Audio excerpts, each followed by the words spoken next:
E salve a tutti ragazzi e benvenuti in un nuovo video della Garage Inc.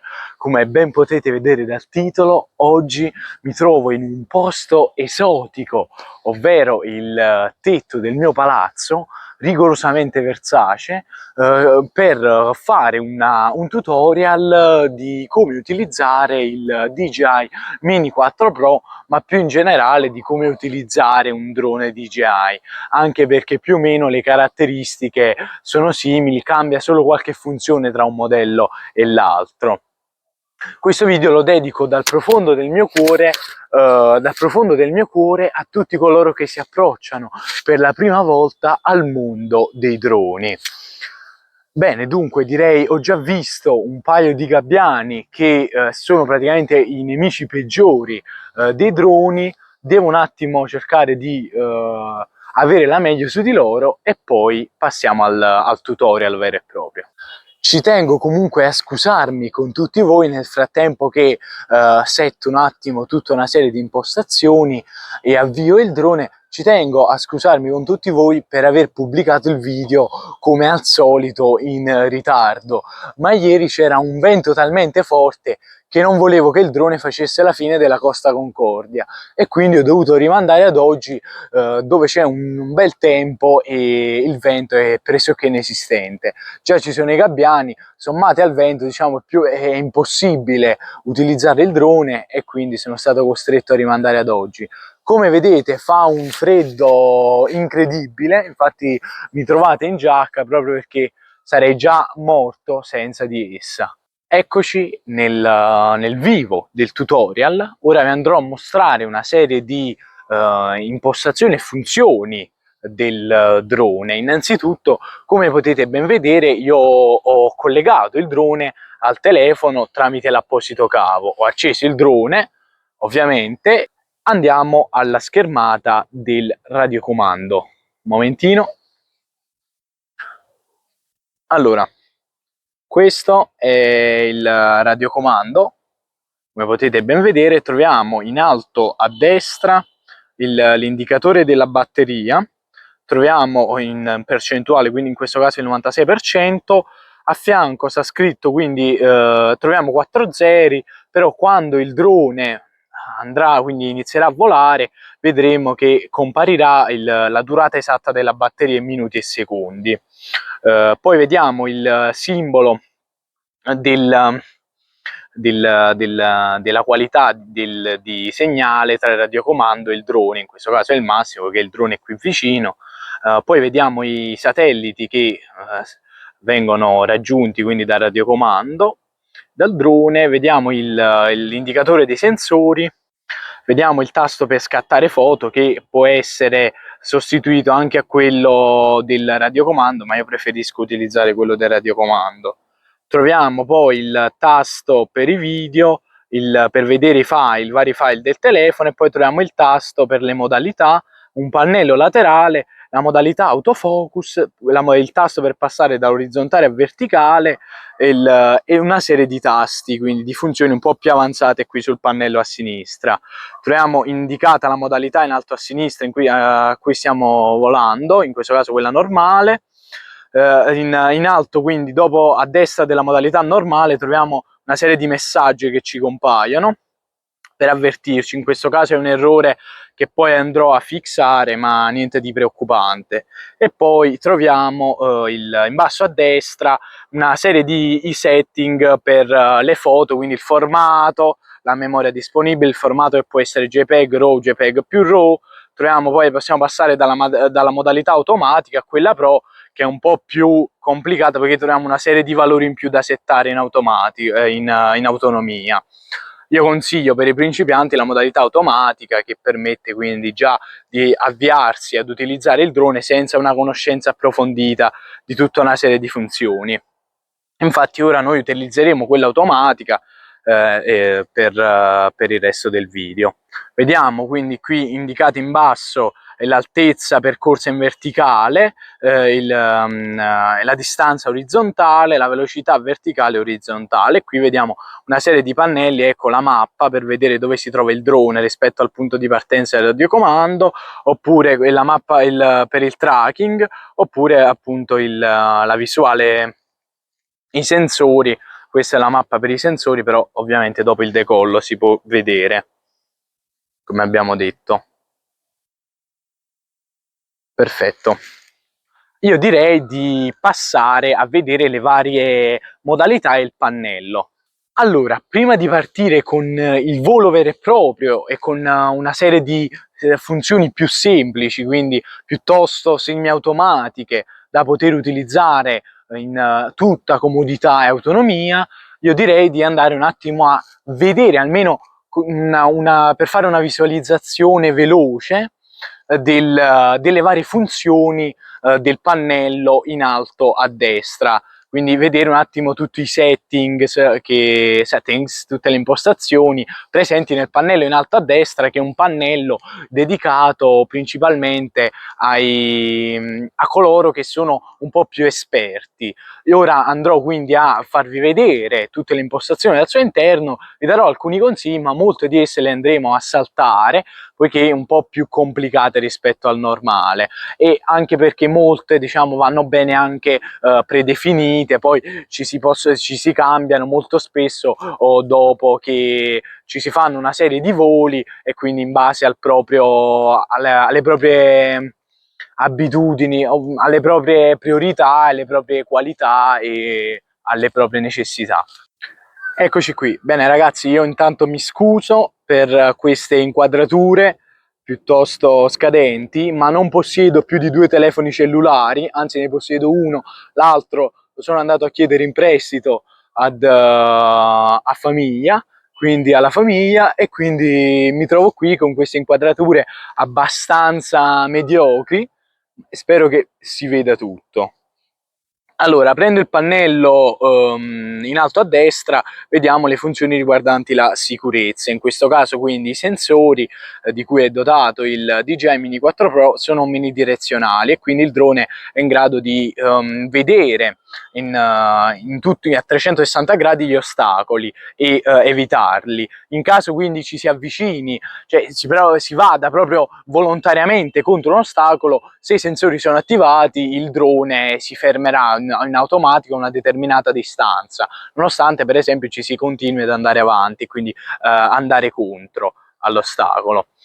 Ovviamente vediamo quindi i vari metodi di rilevamento, di evitamento ostacoli, che sono quelli appunto di evitare, di schivarli, oppure quello di frenare proprio quando ci si va incontro all'ostacolo, oppure quello di disattivare i sensori.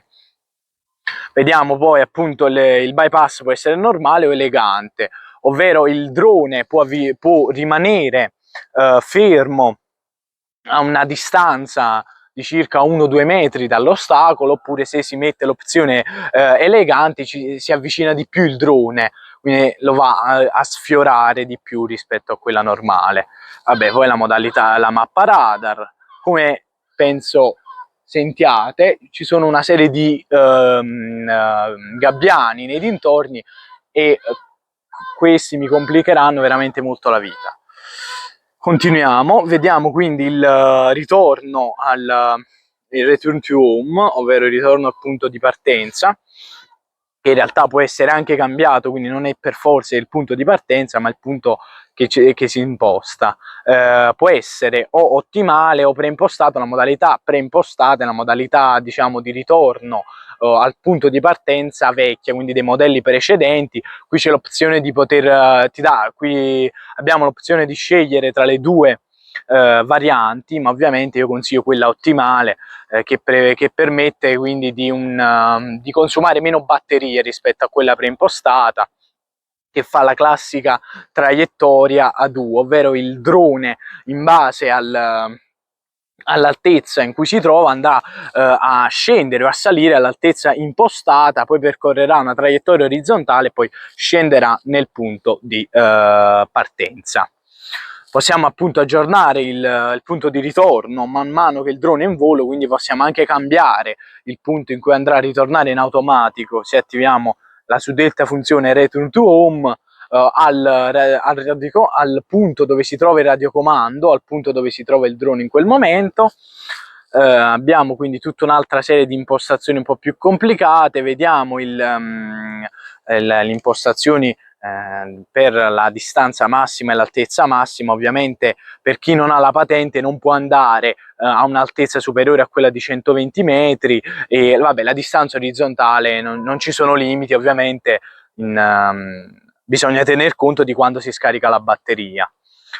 Infatti se si scarica la batteria si perde il segnale, poiché il drone è troppo lontano, oppure appunto ci si scarica la batteria e non ci si ha più tempo per tornare indietro, ci sono tutta una serie di misure di sicurezza che andrò ad elencare a breve. Vediamo, vabbè, tutta una serie di funzioni per calibrare i sensori, la bussola, ma di solito non ce n'è bisogno, si calibrano in automatico e se ce n'è bisogno compaiono appunto dei messaggi e quindi che lo dicono espressamente. Possiamo vedere le informazioni della batteria, quindi quanto è carica, quante cariche ha subito la batteria e un'altra serie di cose. Abbiamo la luce ausiliaria, in questo caso è messa automatica, che è disponibile nel DJI Mini 4 Pro per volare di notte e permette di vedere meglio il punto di atterraggio appunto grazie alla luce posta nella parte inferiore del drone. Vabbè, poi abbiamo quindi poiché dato che il drone non può volare liberamente in tutte le zone a 120 metri di altezza, ci sono alcune zone con una serie di restrizioni e altre dove proprio non si può volare con il drone.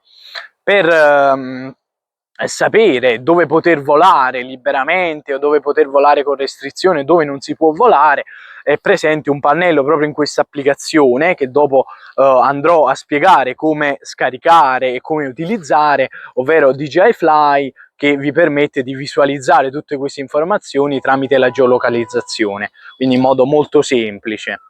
Vediamo poi il pannello comandi, l'unità di distanza, io in questo caso ho messo il metro, possiamo mettere il chilometro, quella imperiale che sinceramente non so cosa sia e non è importante. Vabbè, la dimensione del testo ho messo standard.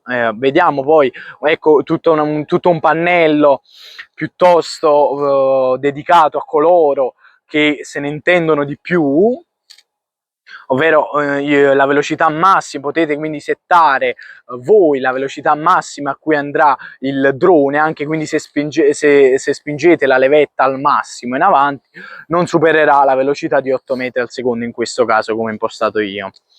Oppure la velocità massima di salita, di discesa, la velocità angolare, tutta una serie di altre funzioni, io direi piuttosto secondarie. Io spero che si veda qualcosa. Vediamo pure la sensibilità degli stick per il movimento che potete regolare, e poi vabbè, la velocità massima di inclinazione poiché la videocamera può inclinarsi a un massimo di 90 gradi e voi potete regolare la velocità con cui, quindi andando a muovere la levetta, la videocamera scenderà o si alzerà. Abbiamo poi il pannello fotocamera in questo caso, perché ho impostato la modalità fotocamera, ma poi a breve, un momento scusate, andrò a passare a quella videocamera. Vediamo il formato, io consiglio sempre quello JPEG più RAW. Quello RAW non lo consiglio per coloro che vogliono delle foto che subito possono utilizzare, quindi che si possono conservare senza editare. Abbiamo le proporzioni, io ovviamente utilizzo quella 16 noni. Abbiamo la risoluzione della fotocamera che può essere o 12 megapixel o 48, ma se è disponibile 48 io direi perché privarsene. Abbiamo un'altra serie di funzioni secondarie, abbiamo le varie griglie che possono essere utilizzate anche tutte e tre contemporaneamente volendo, per visualizzare meglio gli obiettivi. Abbiamo il bilanciamento del bianco che io consiglio appunto automatico, abbiamo la memoria della micro SD inserita, in questo caso è 256 giga, Vediamo poi la trasmissione, ovviamente consiglio doppia banda tra il radiocomando e il drone. Appunto teoricamente il segnale dovrebbe prendere fino a un massimo di 20 km di distanza, ma io comunque anche è piuttosto difficile che il drone riesca a percorrere 20 km di distanza e la batteria non si scarichi, quindi potete stare tranquilli perché non vi potrete mai allontanare, secondo me, tanto che il drone perde il segnale totalmente. Poi ovviamente dovete essere rivolti con il radiocomando verso il drone e non verso il lato opposto, se no subito perdete il segnale. Poi abbiamo tutta una serie di informazioni, aggiornamenti, il firmware, il nome del drone, il sistema e tutta una serie di dati che andrò anche a blurrare, poiché è meglio non far vedere. Per tutti coloro che non hanno visto quindi e sono interessati al video di recensione del DJI Mini 4 Pro, beh, io ve lo lascio in alto a destra. Detto questo, io direi di passare alle funzioni, quindi a testare il drone, a farlo quindi volare e a testare tutta una serie di funzioni piuttosto semplici per tutti i principianti. Bene, come potete vedere troviamo in basso a destra la qualità e gli fps a cui il drone andrà a far registrare il video. In questo caso il DJI Mini 4 Pro può registrare a una qualità massima di 4K in 60 fps, ovviamente si può scendere anche a 1080 e si possono utilizzare anche quindi altre frequenze. Allora, vediamo quindi, se non l'ho già detto, questo è il tasto dell'autofocus sotto all'1x.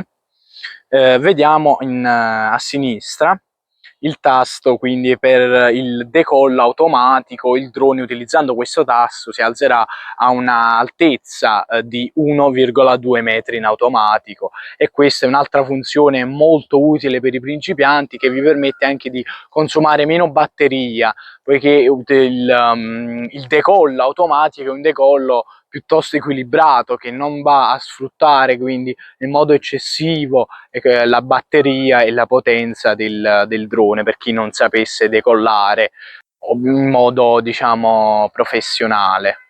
E vediamo appunto qui a destra una serie di modalità per le foto e per i video. Per le foto troviamo lo scatto singolo, lo scatto a tempo, la raffica, lo scatto quindi a varie tonalità di colore. Vediamo nella modalità video, troviamo il video normale, quello notturno, in slow motion, poi troviamo i master shot, che fra poco andrò ad approfondire, i quick shot, gli hyperlapse, quindi i video lunghi che poi vengono accorciati e quindi sono velocissimi, e la funzione quindi panorama. Bene, andiamo a testare il nostro drone, facciamolo decollare. Ora voi vedrete tutto dalla registrazione ovviamente della camera del drone, di cosa sta succedendo di fronte a me in questo caso, poiché il drone è posizionato davanti, non lo vedete ma è davanti. Vediamoci un po'. Io comunque in linea di massima posso stoppare in qualsiasi momento, nel caso stia per andare a sbattere il drone, tramite il tasto pausa. Non so se vedete, ma è pausa. Tenendo premuto si attiva il ritorno automatico.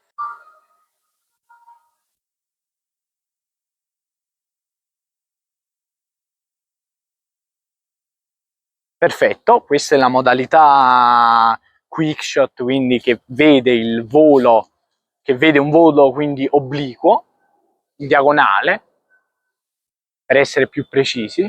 Ecco, in questo caso appunto, come vedete, io ho messo 30 metri, poi possiamo scegliere anche 40, 50, 60, 70, 90, 100 fino a 120. Io metto 30 perché preferisco appunto mostrarle, in questo caso mostrarle leggermente e poi passare alle altre per ottimizzare con la batteria. Questa appunto è la visuale dei sensori, che prima non era possibile vedere. Detto questo, questa appunto è il drone, quindi questa salita in obliquo. Proviamo l'ascesa, quindi in questo caso andrà verso l'alto e andrà proprio sopra di me, quindi salendo andrà sempre di più proprio sopra di me, precisamente sopra di me, e poi scenderà da dove è partito.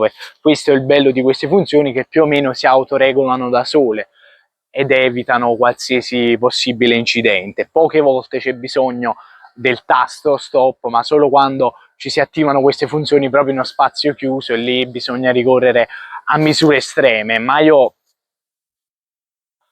proviamo l'ascesa.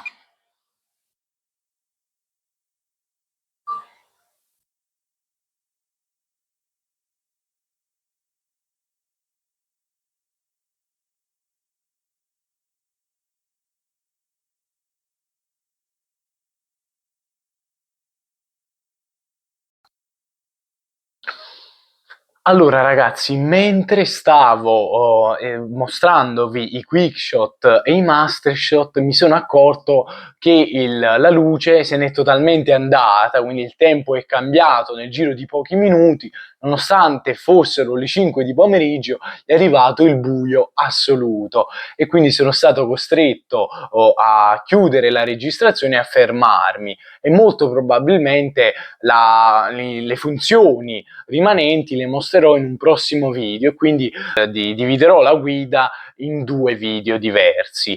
Nel prossimo video della guida approfondirò quindi tutta una serie di funzioni che durante questo video ho tralasciato o che ho solamente accennato, e darò tutta una serie di consigli che non ho dato durante questo video per l'utilizzo. Però prima di concludere questo video, che comunque ritengo sia un video piuttosto duraturo, voglio mostrarvi l'applicazione DJI Fly, che è fondamentale per l'utilizzo del vostro drone DJI. Allora, innanzitutto, per scaricare l'applicazione DJI Fly, nel caso abbiate un telefono iOS, potete scaricarla dall'Apple Store. Se invece avete un telefono Android, non è presente sul Play Store, ma dovrete cercare su Google DJI Fly. Uscirà una pagina di DJI all'interno della quale troverete un link per il download. Andiamo a vedere l'applicazione DJI Fly nella sua grandissima maestosità. Allora, eccola qui, questa è l'applicazione DJI Fly. Troviamo quindi un pannello ricco di funzioni. La funzione album, che permette di vedere le foto e i video del drone, la funzione crea, che permette di editare velocemente le foto e i video in modo facile e veloce tramite un editor quindi incluso in questa applicazione. Troviamo la funzione SkyPixel, che sarebbe un social praticamente integrato all'interno di DJI Fly, dove tutti gli utenti DJI possono pubblicare le foto che hanno fatto con i loro droni e video, e annettere ad esse tutta una serie di appunto di settings da poter utilizzare da coloro a cui sono piaciute queste foto e questi video, per replicarle appunto. Vediamo poi la funzione profilo, che permette di vedere tutta una serie di dati personali, come i voli che sono stati effettuati, i chilometri percorsi, i servizi attivi. Infatti questa funzione un po' si collega a quella servizi, dove troviamo tutta una serie di abbonamenti, la garanzia di DJI Care, Fly Away nel caso il drone voli, quindi si disperda, si perde il segnale, quindi non ci si trovi più il drone. DJI Care Express per i clienti premium. Troviamo la funzione Quick Transfer, che permette di trasferire velocemente i file del drone al telefono tramite la connessione Wi-Fi. Quindi troviamo la guida alla connessione, che permette di collegare in modo semplice e veloce il vostro drone al radiocomando e al telefono. Voi andate quindi in questo grande catalogo di droni a scorrere e a trovare il vostro drone, ci cliccate sopra e avrete quindi tutta una serie di istruzioni al collegamento. Troviamo poi una serie, quindi anche mostrate anche nel pannello centrale, una serie di lezioni a cui si può accedere tramite il tasto Academy, una serie di lezioni per i principianti, ma anche per coloro che sono più bravi, per migliorare nell'utilizzo del drone, quindi tutta una serie di tips e di trick per migliorare e utilizzare il drone. Troviamo poi la funzione delle zone di volo, che funziona tramite la geolocalizzazione e che permette di vedere quindi le zone dove è possibile volare col drone liberamente, quelle con restrizioni e quelle dove non si può volare.